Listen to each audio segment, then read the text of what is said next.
Olá pessoal, tudo bem com vocês? Espero que todos estejam bem. Nós estamos aqui na nossa primeira aula do nosso curso Ponto Jus, o curso que levará você para a sua aprovação na segunda fase da prova de Direito Penal. Tá certo? Pessoal, você está agora estudando, se preparando para a segunda fase da OAB em Direito Penal, Direito Processual Penal. O pior já passou. Essa parte do curso, se você já assistiu o vídeo que nós explicamos o curso como funciona, você sabe que você vai aqui, nesta parte, aprender a solucionar as questões que a FGV coloca para você. Nós vamos estudar, é claro, somente as questões colocadas, feitas, elaboradas pela FGV nos concursos unificados da OAB. Nós não vamos trabalhar com as outras provas. Por quê? Porque nos interessa saber como é que a FGV formula as questões, tá certo? Eu tenho certeza que se você acompanhar essas aulas, se você seguir o passo a passo que nós já estabelecemos para você, você vai ter muita facilidade em enfrentar as questões, tá certo? Então vamos lá, gente. Primeira coisa que eu queria que você entendesse é que a prova da OAB na segunda fase, as questões, a grande maioria, com raríssimas exceções, as questões têm suas respostas na lei. Você encontra na letra da lei, seja no código, seja na legislação extravagante, você vai conseguir encontrar a resposta, tá certo? Aí vai depender do examinador. Você vai ver que o examinador, às vezes, ele está com o coração peludo, ele está com raiva da vida e a questão é difícil e, às vezes ele vai pedir alguma informação doutrinária. É raro acontecer isso.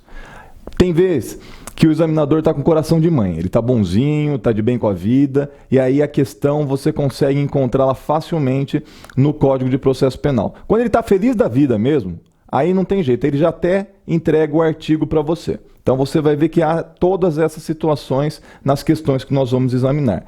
Nessa primeira aula aqui, nós vamos examinar duas provas, a primeira e a segunda. Uma coisa que você vai observar é que a primeira prova, que foi elaborada no início de 2010, ela trazia 5 questões. Todas as outras são 4 questões e continua hoje 4 questões, tá certo? Então vamos para a primeira questão do primeiro concurso. Vamos lá para a tela?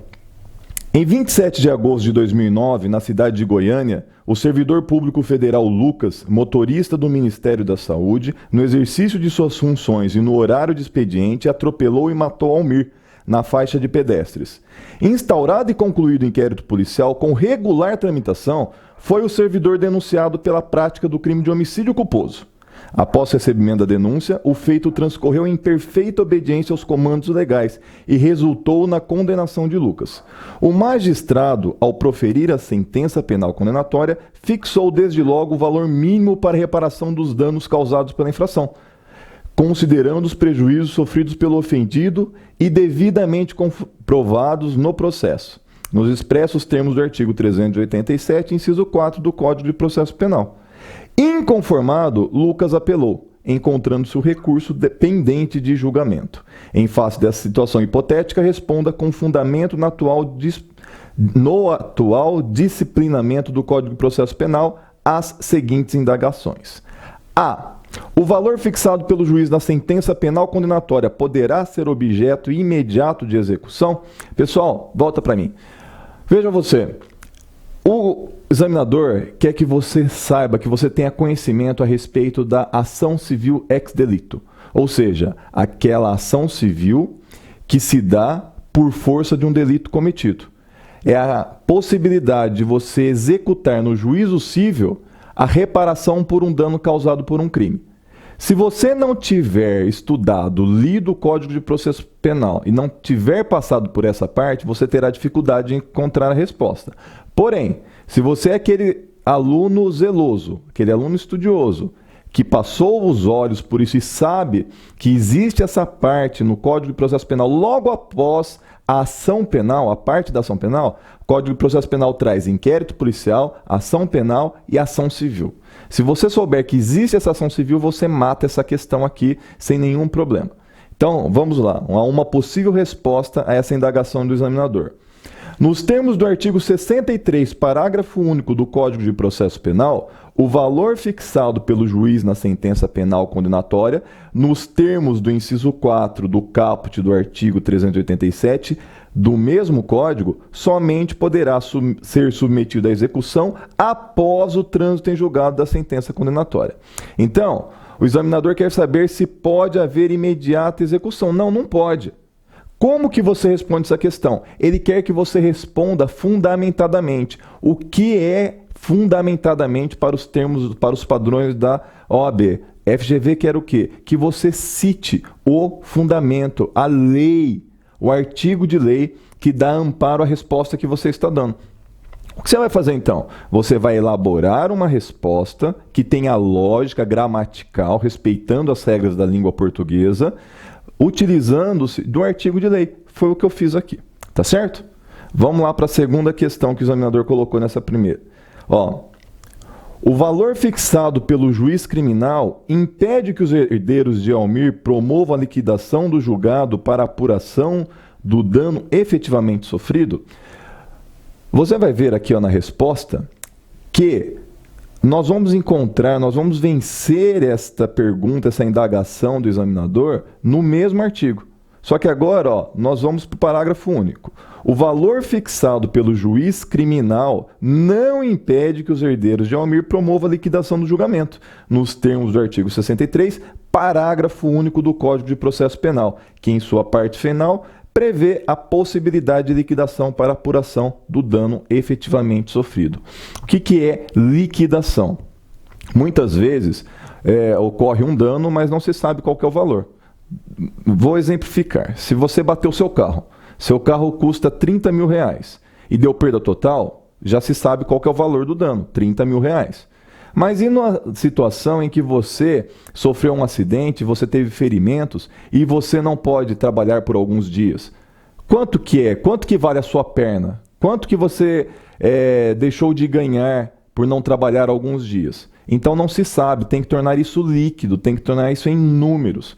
Tornar isso em números é liquidação. Como que nós vamos liquidar isso? Há a possibilidade de liquidação na ação civil, tá certo? A resposta, uma possível resposta é essa aqui que eu trouxe para você, tá certo? Querido aluno, isso aqui que eu estou trazendo para você é uma possível resposta. Eu quero que você, assistindo às aulas, vá percebendo como que você pode formular uma resposta. É claro, é óbvio que você não precisa usar exatamente essas palavras que eu utilizei, tá certo? Aí depende de técnica de redação. Eu tenho a minha e você tem a sua, que pode ser, inclusive, muito melhor do que a minha. Vamos para a segunda questão?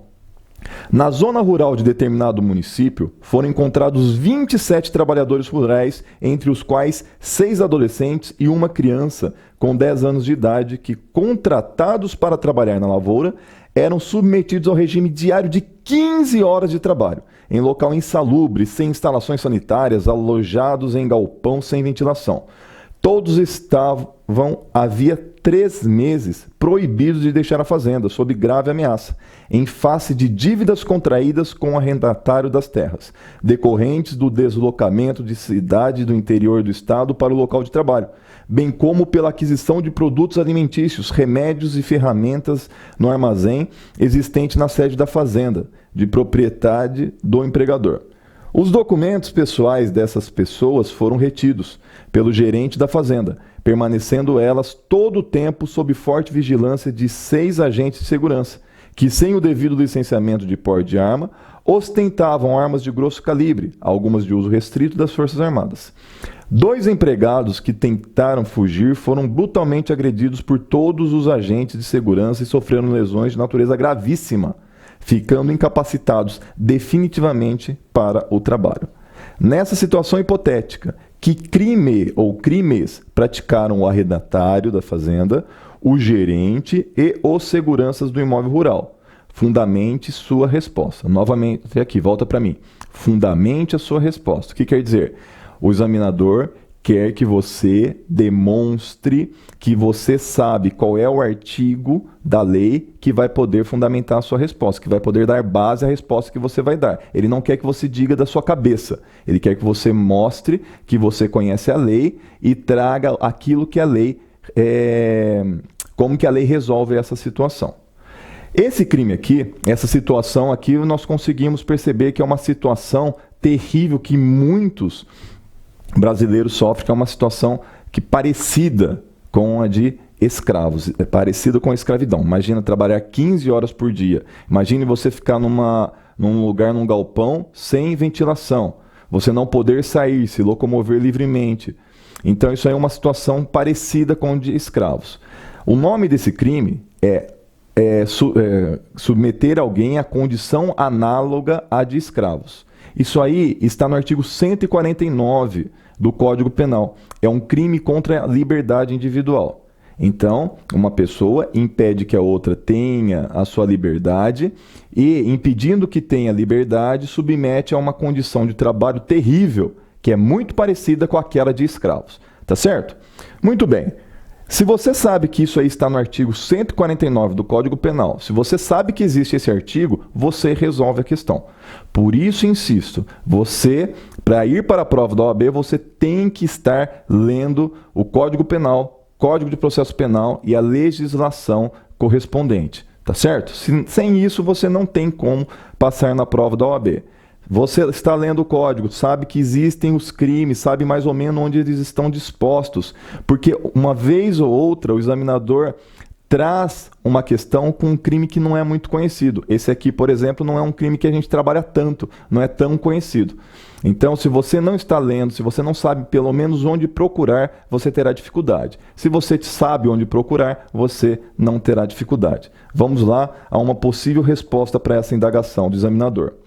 Tanto o arrendatário da fazenda, o gerente e o segurança responderão pelo crime de redução à condição análoga de escravo, com causa de aumento de pena, nos termos do artigo 149 do Código Penal, parágrafo 2º, inciso 1. Os agentes de segurança também responderão pelo crime de lesão corporal gravíssima, nos termos do artigo 129, parágrafo 2º, inciso 1. Por fim, os seguranças também responderão pelo crime de posse ou porte ilegal de arma de fogo de uso restrito, nos termos do artigo 16 da Lei 10.826. Veja você que o examinador trouxe para uma mesma questão 3 crimes. Você tem que estar por dentro. Lesão corporal, creio eu que você não teria dificuldade, é um crime conhecido. Porte ilegal de arma, você tem que saber que existe uma lei própria, uma lei que trata sobre isso. E se você está acompanhando todo o nosso site, você está vendo lá que tem um material próprio onde nós vamos indicar as leis, as principais leis penais para você estudar. E se você estiver estudando essas leis, você estará por dentro e você com certeza não terá dificuldade para enfrentar essas questões. Tá certo? Terminamos nosso primeiro bloco, já já a gente volta para o nosso segundo bloco.